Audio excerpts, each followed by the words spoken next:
like and dislike-minded people together for one evening. So kudos to the club.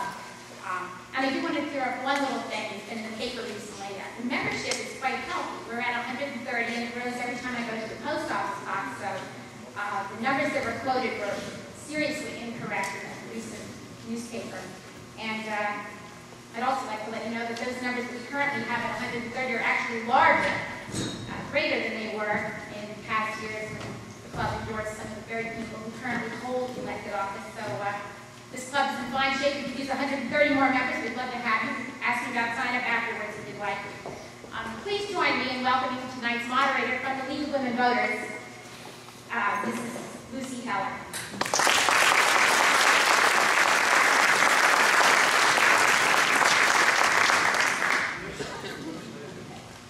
Welcome. Is the mic working? Can everyone hear? Yes. All right. The first order of business is to explain the ground rules. In league debates, we always assure candidates of equal time to express their positions. We also alternate so that everyone has an opportunity to be first to answer a question. We go through the evening rotating the order of answering, and they're set up based on a coin toss. So team one over there is Paul and Eric, and team two is Jerry and Lou. The general format is after we get opening statements with questions, the team that receives, that is to answer the question, is allowed 2 minutes to answer.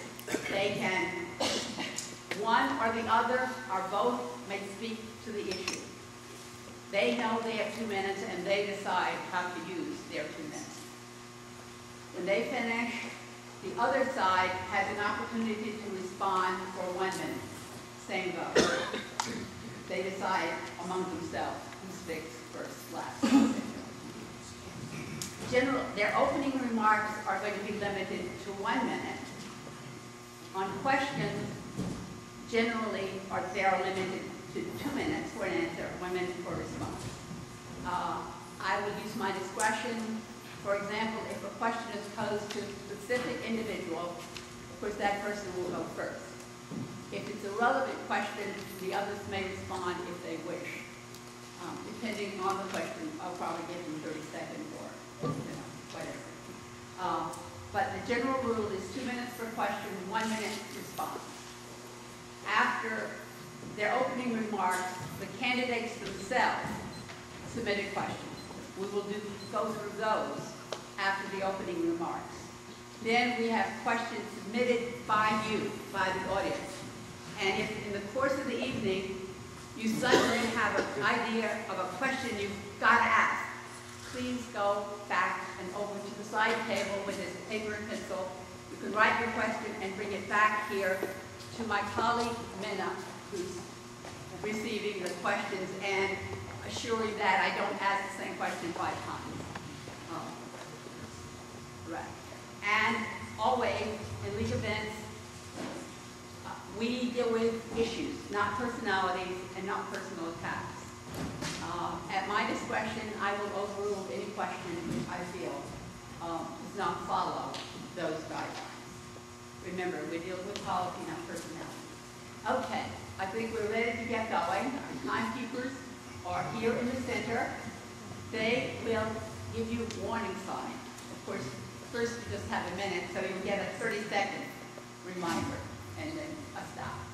On the questions, they will give a 1 minute sign, a 30-second sign, and a stop sign. Okay. Everybody got the rules and timing all set? Okay.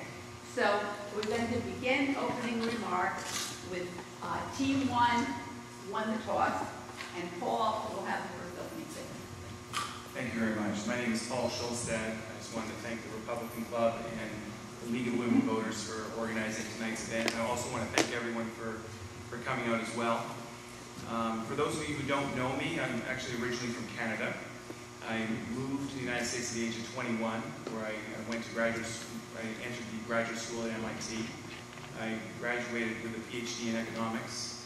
And after working on Wall Street for 18 I'm now working with my family's business in New Jersey. Why are we here?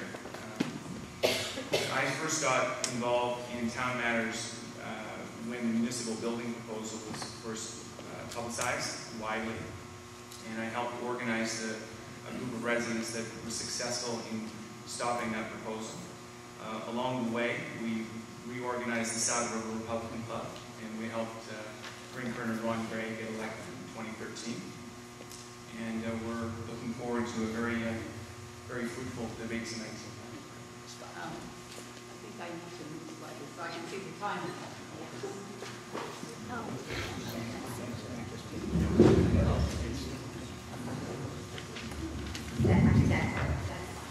I need to see everybody.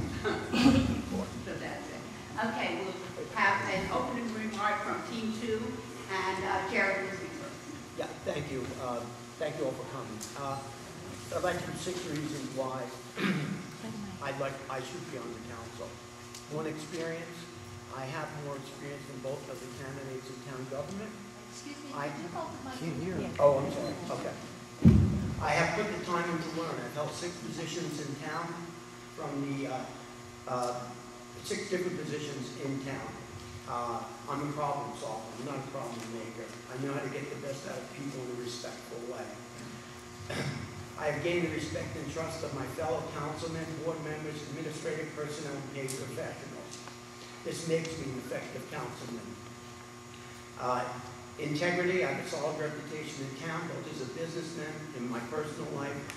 People can expect me to be open and honest in my service on town council. Commitment, I am committed to working with the Board of Ed to make the Wandell School facility we and all our children can be proud of. Thank you. Our next opening statement will be by Eric. I've lived in town for 22 years.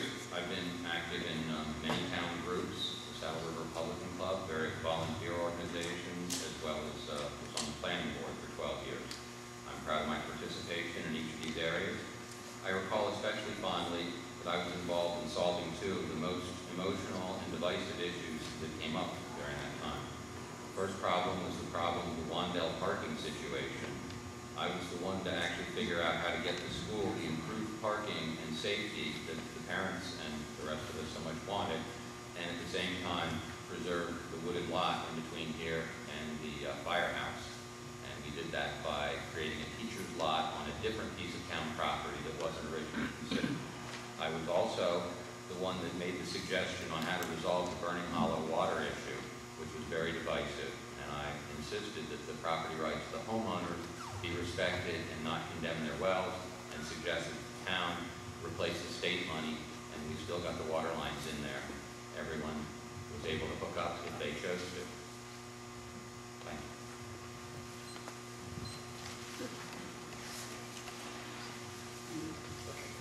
Hi everyone, I'm Lou Mastriano, and thank you all for coming. I look at this as a service position, and as a ability to serve, I hope to become your next councilman in town. Committed to the following few areas. I really believe public safety in our community should be at the forefront of our focus. Having 5 kids in town and 3 in college, I believe fiscal discipline is also an area where we must focus on. The last thing I want to do as a parent is pay any more taxes. I believe in community service. I'm involved in a lot of things. I encourage everyone. A lot of my friends here are, in fact, very involved, and let's continue to do that. And last is our school system. I think it's the gem of our community, and we must continue to keep that safe for our kids as well as prosperous for years to come. So that concludes our opening statement. Now there's 4 questions. Each team submitted 2 questions to be answered by their opponents. Team 2 will go first, and the first question they have from Team 1 is, you have 2 minutes, and the other team has a minute to respond. And if we use less time, we get through more questions. So, okay, the first question from Team 1 is, The candidates receive these questions after they arrive tonight. So they do not have prepared statements in response to these questions. These are spontaneous answers. The first question, under Mayor Rea, has Saddle River been fiscally responsible? Please explain. Yes, thank you. I think the reasons that they have been fiscally responsible is that the tax rate of 0.98 stayed stable for the last 3 years. They have maintained the standard of service that we all enjoy throughout the town. They've continually upgraded and maintained our infrastructure. There's a $5 million budget surplus, which is probably larger than most towns around, and they've been paying debt, and we have the most well-educated police force in the area. Thank you. Did your partner wish to? Yeah, no, I would just say I agree with Jerry's points. As a resident, I see no issues with where we've come within our tax situation. The other team now has a minute. Yes. We believe that Saddle River has been fiscally irresponsible under Mayor Rea's watch. We're perplexed that spending is so high. If you look at our neighboring towns, Saddle River actually has more spending than almost all of them, despite the fact that our population is very small. The best example, of course, that most people are aware of is Upper Saddle River. They have approximately 8,200 residents. We have about 3,400, depending upon whether you add in Saddle and Grant, and yet our spending is more. We don't understand how the spending is so high, and we're committed to learning more and getting to the bottom of it. Well, I would just add to that most of the towns in our area are these 2% cap state limit, and they've gone, their spending has gone up 11%, their taxes have gone up 11% in the last 6 years. Ours has gone up 39%, and that seems somewhat inexplicable, really. And now we will have a question that Team 1 will answer. The question came from Team 2. Team 1 will have 2 minutes. The question is, please explain why you use a property tax formula that exaggerates the property tax burden and is not used by any of the other municipalities in the state of New Jersey. Yeah, so this actually relates to the fiscal irresponsibility question. Since Mayor Rea has become mayor, spending has actually grown 39%, whereas other towns grown approximately 11% average. And we have information on our website about this. The current rate campaign talked a lot about that in 2013, and we didn't talk a lot about taxes. And after that campaign was over, as an economist, I was thinking about the puzzle. Like, how could you have high spending, which was obvious to everybody, and low taxes? Because those things don't go together. I solved the puzzle in March when I decided to look at the data, and I was actually late on the Saturday night. And I realized that the answer was you have to divide the tax calculation into its 3 components, and you have to think about dollars and not rates. We pay taxes in dollars, not rates. And it turns out that if you look at the average tax bill of the average person in Saddle River, the assessment is approximately $1.7 million. That person, the people in that house, end up spending about $6,700 in municipal taxes. That's the taxes that stay at borough. That's out of a total of $16,000. It's a mathematical coincidence that Upper Saddle River has almost exactly the same number, 16,000, but their taxes are largely for the school.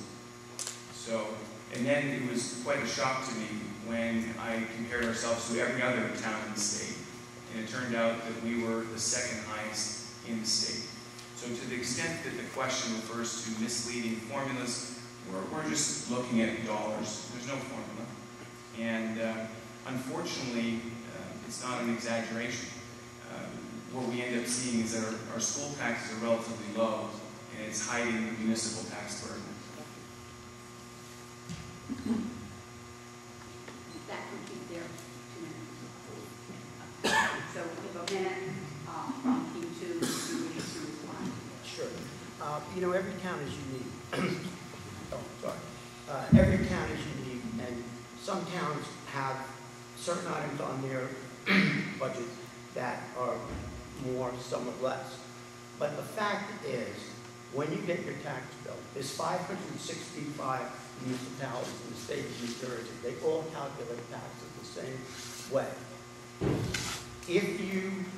When you get your tax bill, that's going to be your tax bill. Now, if you take your formula and you use it on the school budget or on a police budget, you find you probably have the highest everything. But the fact is, it's 0.98, and when you get your tax bill, that's what you pay. So you can play with those numbers, but it's what you pay at the end of the year that makes the difference, and that's your taxes.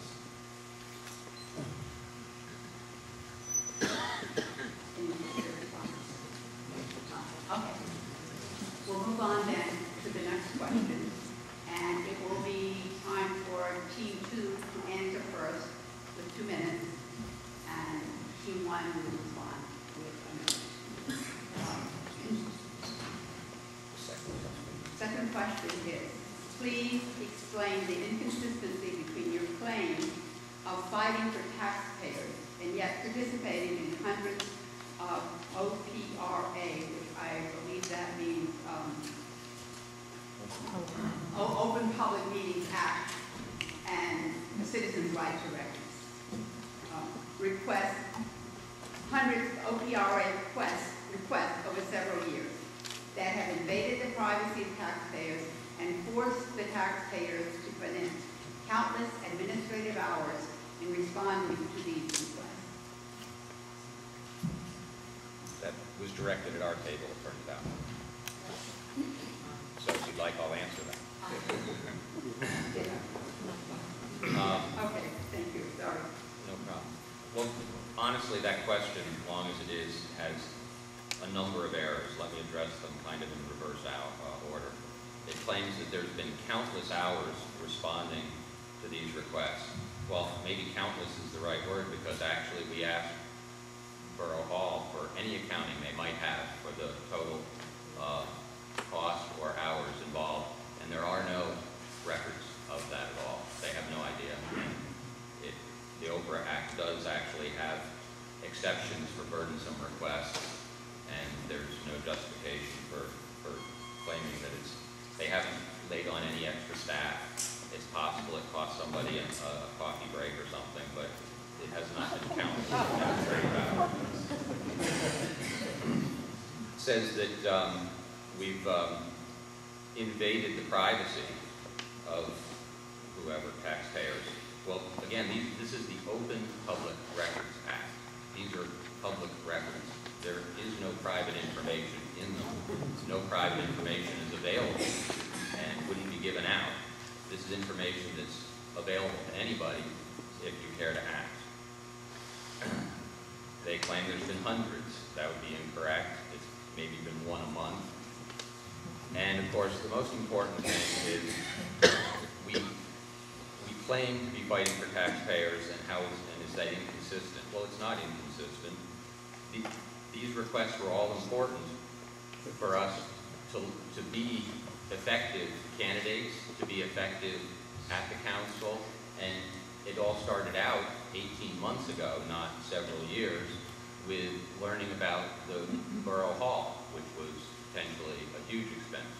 So I believe Paul can get credit for saving $5.5 million over 18 months with a handful of requests that have not cost anywhere near what the mayor and other people have claimed. Thank you. Could they make it louder, please? Put the mic closer to your mouth. A little closer when you're speaking. And now this team gets to respond for a minute. All right, so my response is this.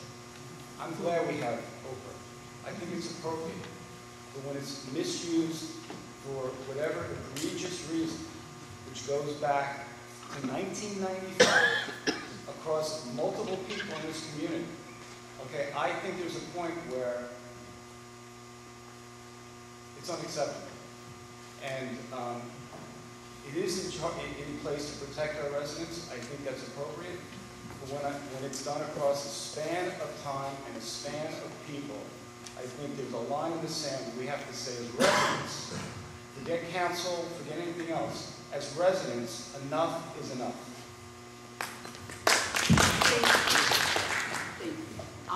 I ask you, please hold all response until the end. It takes our time. It's better than to hear from the candidate. Okay, we're ready for your second question on team 2 with 2 minutes, and that would be, during the 6 years of the mayor's time in office, the available council minutes show that 409 town council votes, all but 2 were unanimous. Those 2 were abstentions, and there were no votes. Is that indicative of a healthy democratic process? Please explain. Yes, well, I've been on the council since the end of October, so whatever happened in the 6 years before I came on, I have no idea because I just wasn't a member.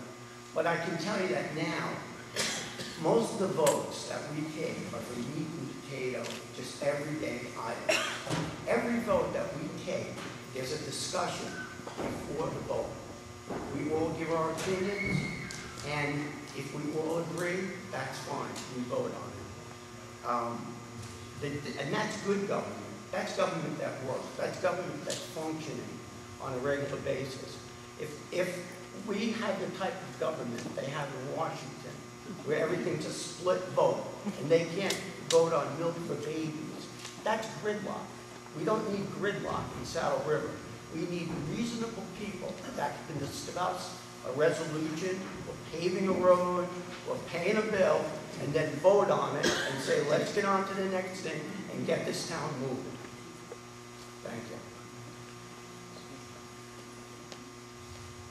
You've completed your Yes. minutes. We have a minute from the other team if you wish to respond. Well, clearly we don't want to bring Washington-style politics to our little town of Saddle River. But we also don't want to bring, Politburo-style politics to Saddle River. A lot of these things are judgment calls, and we elect our council people to use their own good, independent judgment. And unfortunately, in my time watching the council and the experience that I've had, it seems that oftentimes there's a meeting before the meeting, and people get their chance to voice their disagreement there, but basically everybody is asked to fall in line, and by the time they come out to the day, it's going to be a unanimous vote. And I really think that it would be a good idea if the discussion happened during the meeting instead of before, and people were permitted to express their own judgment, and if it came out to be a 5-1 or 4-2 vote, that's fine. The motion still moves forward. Now, that completes our questions from the candidates themselves. I'm hearing that people are having a problem hearing the candidates. Is it possible to up the volume? No, it's not. Why is it going to be if they just lean in when they speak, I think you'll get that. It'll feel better. Right. Hold the microphone by your mouth. Then it will amplify the volume considerably. Now, just pretend you're an MC. Okay. We're getting now questions from the audience. I'm not going to change that you have to be sure, but a lot of the questions don't require a long answer. So don't feel that you have to use up the 2 minutes or your 1 minute. And we got a big stack of questions that we like to cover. as many as possible. And we are now going to begin the audience questions with Team 2. And I will read it. You will have up to 2 minutes. The other side will have a minute to respond if they wish. Question. How would you improve the transparency of the Saddle River Town Council in order to prevent future political unrest amongst residents? Well, I think since I've been on the council, I've tried to communicate to all of the commissions that I'm in charge of. I've been at every Board of Ed meeting. I've made sure that anything that might have the slightest issue that would affect the school, I check with Home and School, I check with Wandale, and ask them if there's anything they'd like me to speak about. So I'm doing my own private campaign on communication.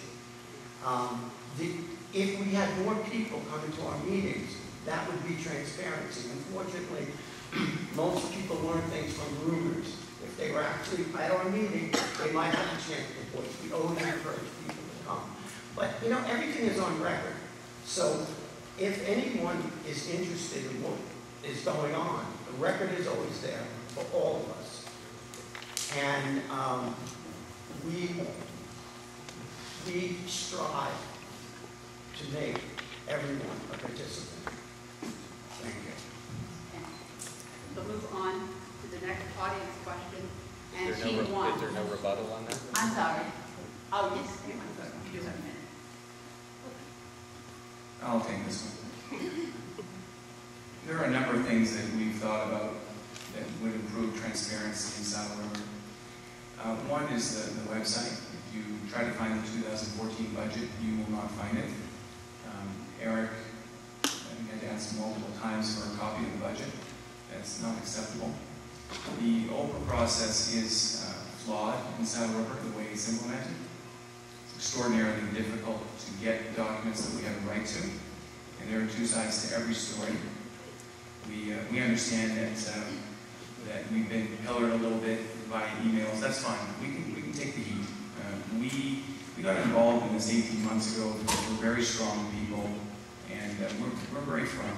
We understand how to conduct ourselves. In terms of other transparency items, I think when you go to town council, you don't actually have a copy of the ordinance beforehand. I think that should be emailed around to people.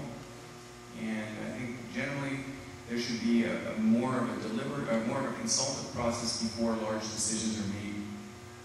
A lot of us were surprised by the municipal building proposal. I know there are residents who live near the cell tower who were shocked by that. And now, Team 1 answers first. The next question. What is your view on bringing in county services or resources, one, to supplement or replace our local control, fire, police, and EMS services, emergency services, or two, in lieu of shared services with local neighboring towns?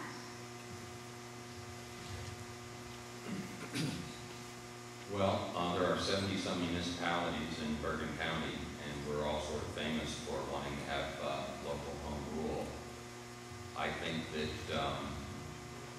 some of those proposals for like county police or EMS are probably not well thought out. Our police department seems to be functioning very well as a local operation. Some people I've spoken to thought that the actual reason that a borough hall 2 times the size of the one that we have now was being proposed was so that we could more effectively be a hub for shared services and regionalization. I don't think any of those proposals make sense. Obviously, with small towns, especially one as small as ours, we should look for ways of sharing services with a neighboring town. EMS would be an example of that, and we used to have good relationships with Allendale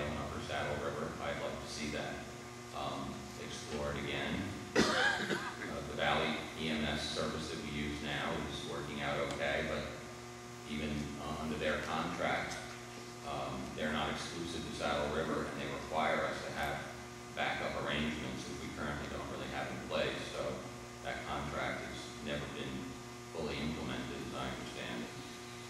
It's something I have an open mind about. I'm sure Paul does as well. It needs to be considered on a case-by-case basis. But obviously, we value our local services, and in particular, the volunteer fire department. I would very much like to see reconstituted and reinforced, built back up, rather than turning it into a countywide paid service, if that's possible.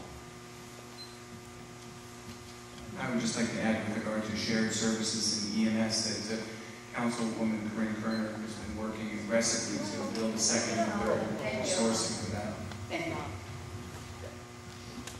You have a minute to respond. Sure. We have a history of shared services. Microphone? Oh, I'm sorry. We have a history of shared services, and the shared services is a constant process of trying to refine what we can do with other towns.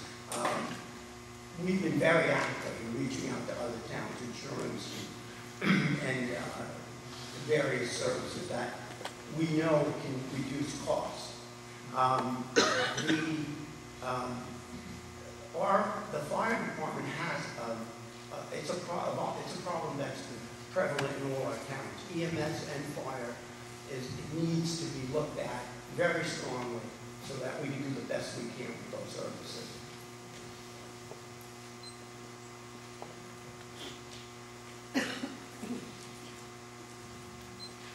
I should mention that I believe you were requested to put your names on your questions.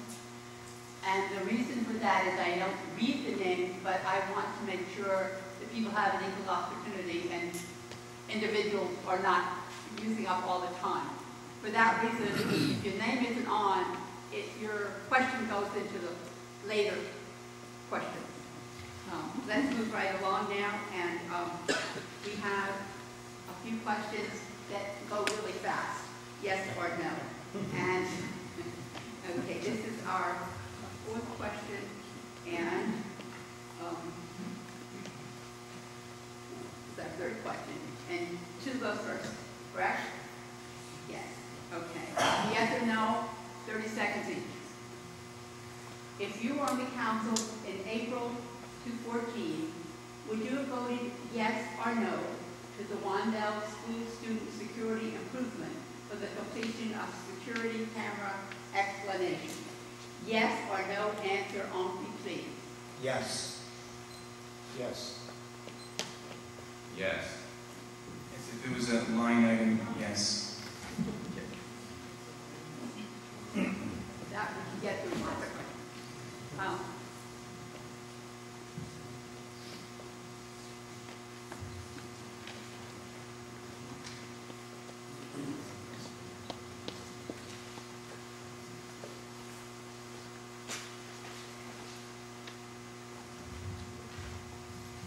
Talk to you one. We'll go first. And this is an yes or no. If not yes or no. Would each of you go on record with your position on the table town hall renovation expansion project? And you can have 2 seconds for an explanation for your answer.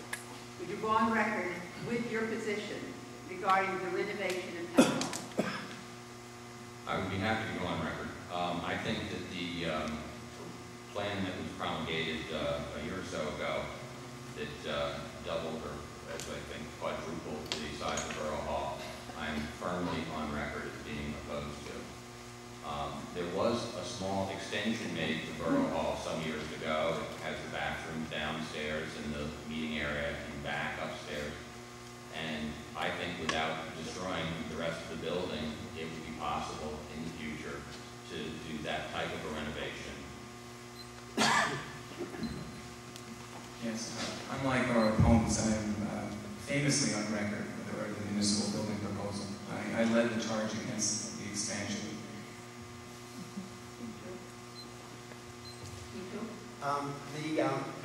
The municipal building proposed project was a study. So no one saved anybody money because nothing was actually built. process was in progress, and no one knows really where it would finally, finally end up. Something needs to be, you have to fix your infrastructure. It's something that every town has to do. Just say no and kick the can down the road is not being a good politician. That's just throwing the burden on someone else.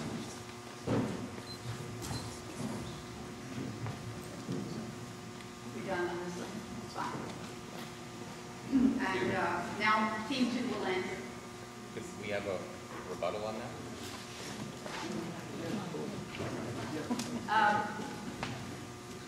Make a note, mention it in your closing remarks. We'll move on to the next question. Keep that in mind. Anytime you feel frustration, you didn't get to say it, make a note. Tell us about it at the end. This time we're going to go with team 2 first. And the question is, if you served on any Saddle River government body, often repeated requests to do so, why do you think a community organizer like you is qualified to represent us on the council?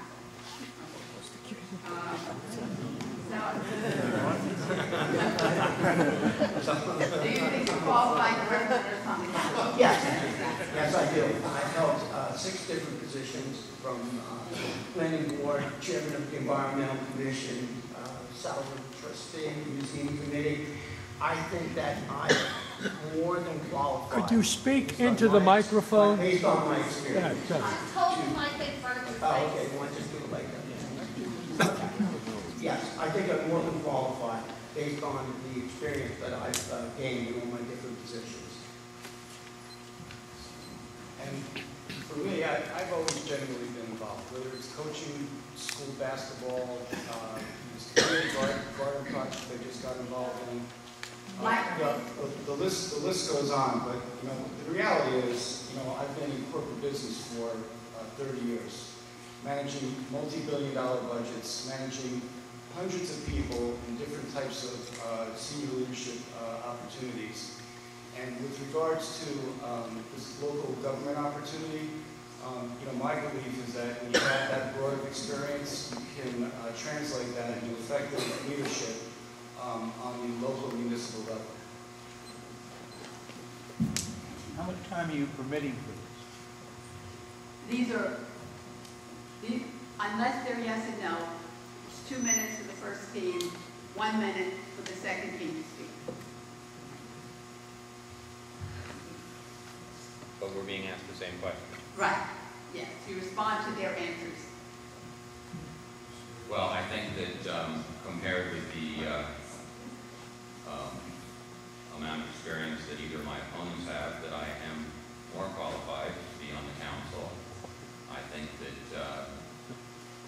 the number of important issues that I've been involved in and instrumental in helping with and finding creative solutions for is exactly what's needed on the council right now. I also think that I am independent-minded.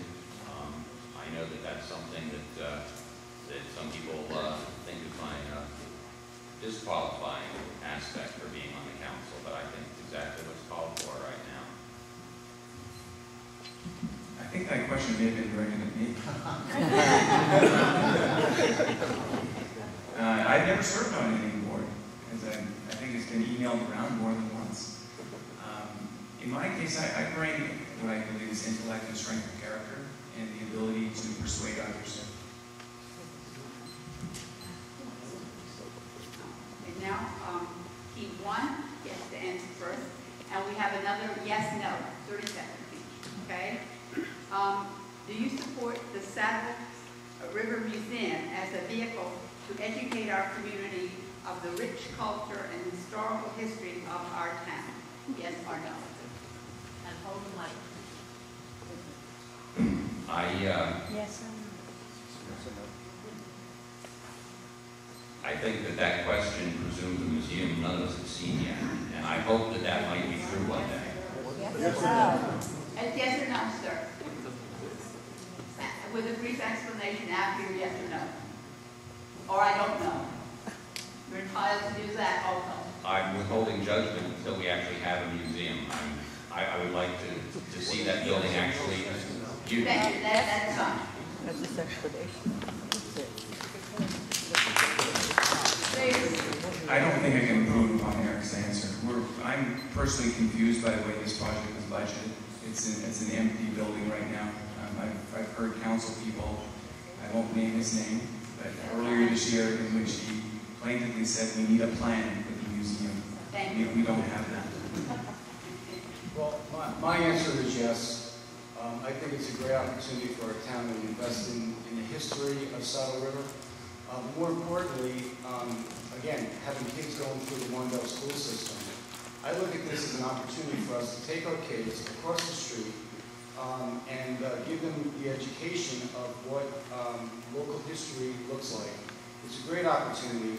We're talking about whatever it is, $150,000. It's a building across the street that if we didn't invest in, okay, then who knows if we can actually go there. And that would be a sad situation if it was things like we don't really like to see in our town.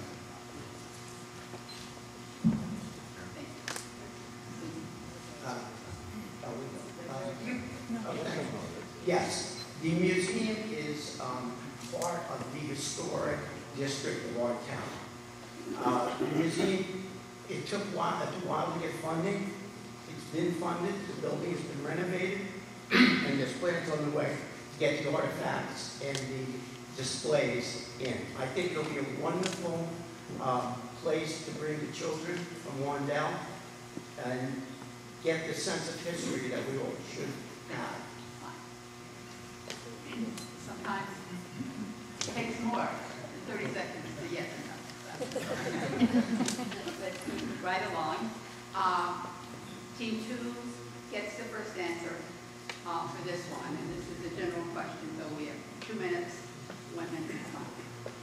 Please address how the Borough Council currently aids the school and what you will do to enhance the funding and support of the school by the town.